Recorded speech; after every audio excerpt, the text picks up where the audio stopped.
an embarrassing number of years later, and I can finally pay off my student loans.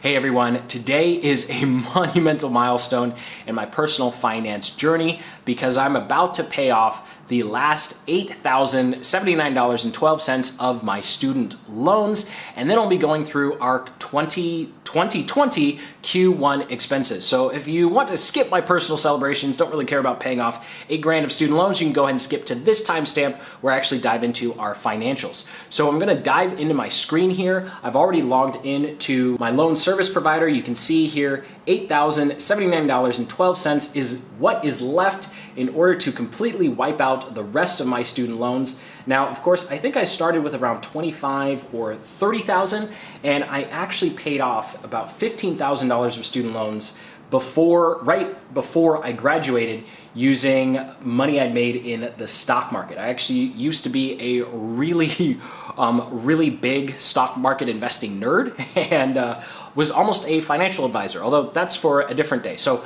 long story short, this is kind of like the tail end of the student loans, and the first half was paid using investment income from the stock market, and the second half is going to be used paying with money earned from this business. So $8,079.12. Now, normally what I'd have to do is I'd have to click on this little payoff quote thing and then be able to see the exact amount. Although that extra 2 cents I don't have to worry about because thanks to a little pandemic running around, all of the government loans are in forbearance. So I actually paid off all the private ones immediately because those have way higher interest rates than everything else. So here we go. I just wanted to do this on camera with you because this right here has been really like the bane of my existence and just downright embarrassing because it was hard for me to project a whole lot of confidence when I knew that I had all of this debt in the background. And sometimes it is a little weird to be spending money on business, spending money on travel, and spending money on other things because you know that the long-term benefit is going to outweigh the interest that you're paying on, student loans or whatever you have. But it was just a little weird. I think I did a terrible job of explaining that, but hey, I'm just about to get a huge confidence booster here. So let's go ahead on proceed and confirm. I'm going to pay $8,079.12. That is my old email from college. I used to think that was cool. That was like my gaming, whatever you call it, gaming tag or something. So let's go ahead and pay now. And just like that, I am now completely bad debt free personally. Now, my wife still has some student loans, but my name is not on those documents for obvious reasons. So technically, I get to say that I'm debt free. So if I mouse over here, you can see today is the 14th of August in 2020, $8,079.12. Goodbye, student loans forever. So all bad debt, pretty much all debt in general, is now gone. It's kind of cool. Be debt-free and then, remember that I still have to pay all my wife's student loans. So we'll leave that for another vlog and another day, right? Let's go ahead and keep the positive energy going and go to the business expenses I incurred in the first quarter of this year. So going to be the first 3 months. So I went ahead and actually reorganized our financials. And I'm also going to talk about why I actually don't ever reveal our income numbers at the end of this explanation. So if you're curious, go ahead and stick around for that. I have two somewhat solid reasons for why I don't ever intend on being explicit with the total amount of money that we make. There are some pretty nuanced reasons as to why. So let's go ahead and jump in here. I think I'll just go line by line and show you how we spent around $21,000 over the course of 3 months for an average of $3,400 a month in expenses. So the very first expense here you'll see under hardware is actually this super overpriced but worth it Apple Magic Trackpad. Now, personally, I'm not an Apple person at all. Ever since they came out with the first iPod, I thought everything that they created was an absolute ripoff. Because in middle school, I just went over to eBay and literally paid, I think, $75 or $100 at the time for a 12 gigabyte MP3 player.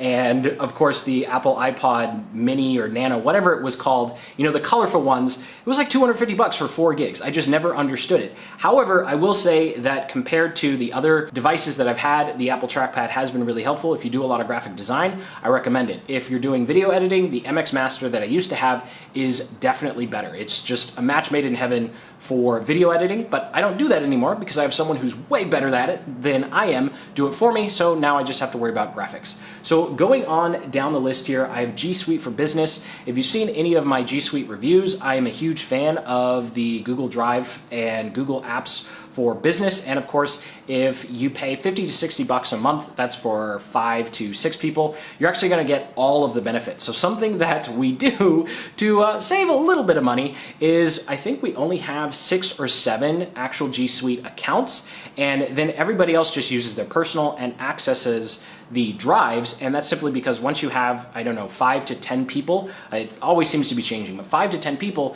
you get pretty much unlimited everything, and there's no additional benefit for paying for more accounts. The other reason that we do this is because we don't like having to change client access every time we have turnover. So what we do is we actually have Gmail accounts, let's just say for Google Tag Manager or for developer at acmarketing.io. Those are fake, by the way. Please don't email them. They're not going to work.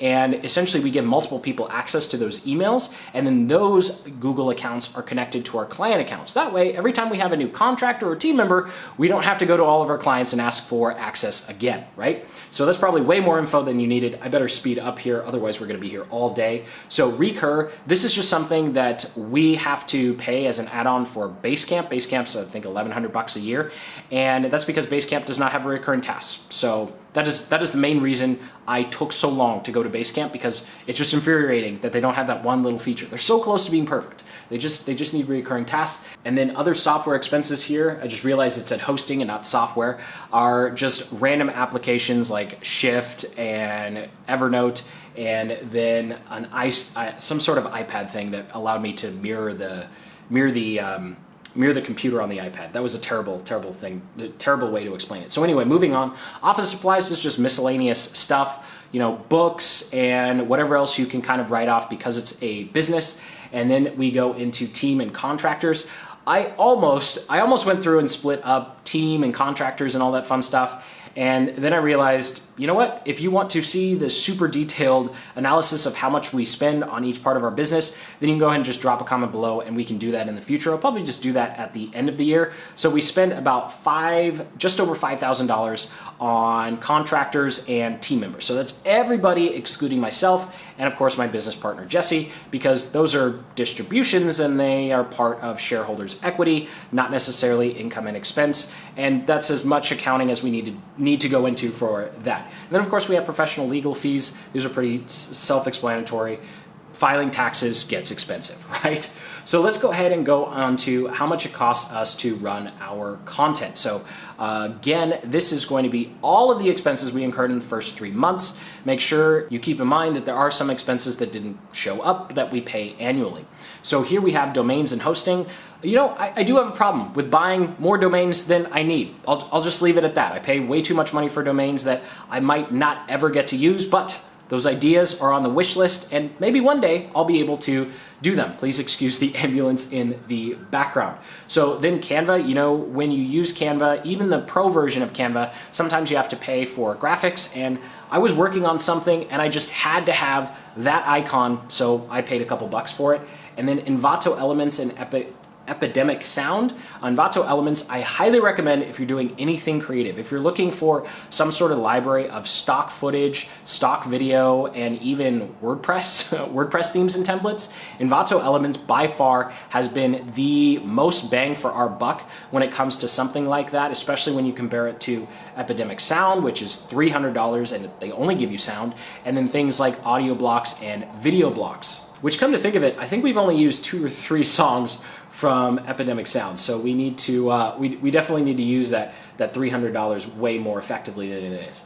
So for Sales Funnel, the only 2 expenses we had the first part of the year is advertising, which I think is where 80 to 90% of your costs should be when it comes to actually building a digital business in terms of your sales. Most, if not all, the maximum amount should go towards paid advertising.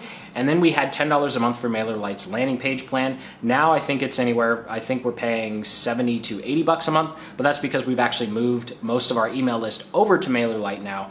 In the beginning of the year, we were actually running MailerLite and ConvertKit at the same time, kind of comparing side by side. And because I have this YouTube channel and I send them a lot of signups, they gave us a couple thousand subscribers for free. So that's just kind of one of the advantages of being an affiliate. Sometimes you can get free software. Although our email list was large enough where they didn't want to give us one of their more premium packages for free. So we are paying for them now, but just in case you were ever wondering where all of the pros and cons come from our reviews, it's because we actually run two different softwares at the same time in our own business to see the pros and cons in real time, as opposed to, well, I think, ConvertKit did this, or I think MailChimp did that. And so, for example, right now, we're testing MailerLite against GetResponse, and there are pros and cons, but it'll probably take another couple months before we have those reviews ready to go. And then finally, for product software, so this is software in terms of delivering digital products. You can see Teachable here. We are trying to create a third stream of income for our agency, and that's going to be digital products, because right now we just have services and affiliates, and then the YouTube income pretty much pays for my living expenses and running around the Philippines. So we're trying to really diversify where our income is coming from. So that's the big Teachable expense for the year. And then our management software just comes to software Jesse uses to help stay optimized and just crush it with client advertising accounts. And we did try a keyword software, I think for 2 months here. Yeah, we tried a keyword software for 2 months and it kind of sucked. So we decided not to use it. Because I'm being so negative, I won't say, well, it was spy food. We don't like it anymore. Anyway, moving on, that gives us a grand total of $10,000 in expenses. Oh, the 20. So $10,000 in actual business expenses. And then there's an additional $10,000 in what I'd call personal/business expenses. So remember, a big benefit of running your own business is being able to expense things you normally could not. And so, of course, even though I have my 1 cent coffee over there, just a Graham Stephan joke, the coffee shops are actually part of what I like to do for these vlogs, because when I was allowed to go outside, it was a great way to add some movement and break up the vlogs. And so that's pretty much the main reason I actually go to coffee shops, is on days when I vlog. So when you see previous vlogs and you're like, wow, this guy goes to coffee shops a lot, I actually don't. I pretty much use coffee shops as a way to make the vlogs a little more interesting, as opposed to just sitting inside here being stuck because of a pandemic. Although I digress. So the bulk of the personal expenses, but you get to write off about half of them, is travel, and that's simply Airbnb and plane tickets. Obviously, all of those plane tickets were canceled, and hopefully $2,000 or $3,000 of that is on the way in terms of refunds, although airlines are being super, super stingy with the refunds and cancellations, even when they cancel the flights. Although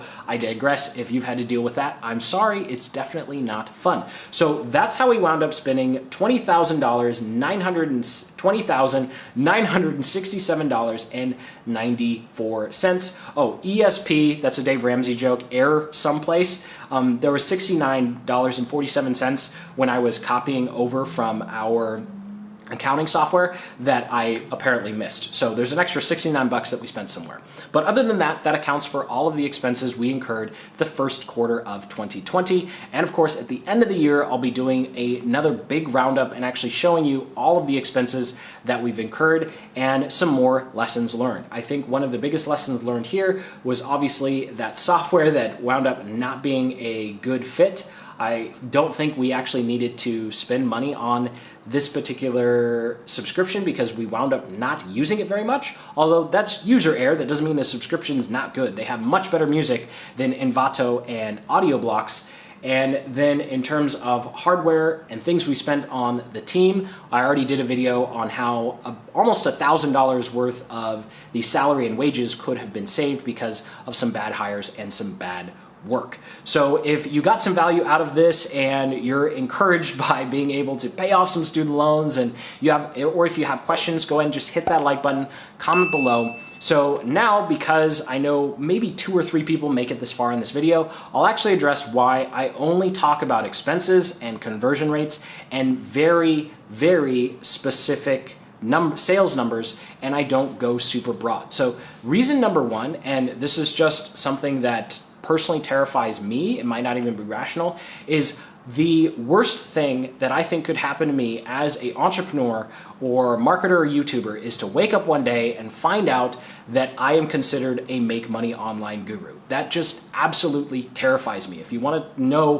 one of the things that keeps me up at night with this business, it's not necessarily the numbers anymore, because we've worked our butts off and we're actually in a pretty good place financially, as you can tell, but it's the fact that I could somehow cross the line from being a helpful YouTube marketer into some sort of make money online guru person. And one of the main hallmarks or cornerstones of the make money online niche is all of those income reports, outlandish income claims, although they may be true or they may be false. And then of course, running around showing big houses and fancy cars, right? And so just personally, I'm terrified of ever being seen or considered part of that group of people. That's also part of why I've actually stopped doing a great deal of collaborations, because I'm personally terrified of being put in that camp, because I've seen it happen to other entrepreneurs and marketers. And once you get peg-holed there, it's really, really hard to move. Now, that being said, I do think there's a time and place where it's appropriate to share income numbers. And so when it comes to specific sales funnels, I'm definitely going to be transparent in how much we make, and more importantly, how much we don't make. Like, I'm still working on a case study on how we sent out almost 3,000 emails and only wound up getting 5 sales, right, out of that. So that was a complete disaster. But that's actually going to tie to reason number 2. Now, reason number 2, there's actually 3 reasons. Reason number 2 is when I first started this, almost no other entrepreneur and small kind of solopreneur YouTuber was sharing how much YouTube was paying them or how much they were making with their products and affiliates. And there are a lot of great channels that are already doing that. And so it's gone from something that's new and kind of different to something that pretty much everybody else is doing. And so I don't feel the need to share my specific numbers, because I think there's enough data out there. I'm not holding something back. And it mostly just ties to the first one, irrationally not wanting to be considered a make money online guru, which just seriously terrifies me. But the third and final reason is I think that there's a time and a place where it's appropriate to share income numbers and it's appropriate to dissect income numbers. So when it comes to the sales funnels, things like the YouTube growth course that we launched, we sent out to over 3,000 or 4,000 emails and we only got 5 sales out of it. And I think we got 2 refunds. So only 3 people wound up actually keeping the course out of 3,000 email sends, right? So breaking specific case studies down like that and actually showing you the income numbers, which I will in a future vlog, I think that makes sense and that's constructive. And when it comes to actually sales, something I will note is showing income numbers does actually make a huge difference in conversions, as much as I don't like to admit it. In that particular case study, all 5 sales came from 1 email. And that was the one email where Jesse told me, he's like, you know what? We're just gonna try 1 email where you reveal at 3 to 6, we reveal a couple of months of how much money you actually made on YouTube. And it didn't matter all of the other evidence that we had, everything else I did with the marketing and copywriting, it was that 1 email that had all 5 of those sales. And so from a selfish business perspective, that is a huge, huge right hook. If you're familiar with Gary Vee's jab, jab, jab, right hook, right? And so if I take that information and I save it till the very last yard of a sales process, as we've seen, it actually makes a much bigger impact than if I ran around YouTube with my ads or my vlogs screaming at the top of my lungs how much money I make, because ultimately what you might not understand or what you might not know is inside of your marketing, when you start revealing results, it can actually wind up hurting your conversions if it's done at the wrong time. Because if I ran around saying, hey, you know what, I make $20 million a month just sitting here with some spreadsheets, that's gonna be completely unrelatable to you. It's completely unrelatable to me. Why would you want to go learn from someone who's already making $20 million dollars a month? The things that they're doing in their business is not gonna be helpful to you or I. At the same time, if I sat here and said, oh yeah, I make $600 a month, you're probably not going to want to take my advice, right? I probably wouldn't want to take my advice either. And so there's a weird dichotomy where the number can be so high, you repel people, and the number can be so low, you repel people. And so I just want to stand on my own 2 feet in terms of the value I deliver and the quality of results and insights you're able to gain and enjoy as a result of watching either my vlogs where I reveal expenses like this, or you watch one of my Google or YouTube ads tutorials. And so those are the 3 really jumbled reasons that I don't plan on personally sharing how much money the company is actually making. And I'm curious, if you're still watching and you completely disagree with anything I just said, please go ahead and let me know in the comments. I'd be more than happy to have a dialogue and learn, what other people think. But for now, number 1, I think there are plenty of people who share their income numbers. Number 2, I want to save the income reveals for when it's actually going to make a specific point as a learning lesson as opposed to just posturing. And number 3, I think I'm getting all mixed up. Number 3, I am just absolutely terrified of being labeled as a make money online guru, which is something that is almost near impossible to come out of. And so I just don't want to be stuck with that, because you can take years to build a reputation and it only takes seconds to ruin it. So thank you so much for watching. Thank you for celebrating being debt-free with me, and apartment tour coming soon. And until the next, keep building the business you love.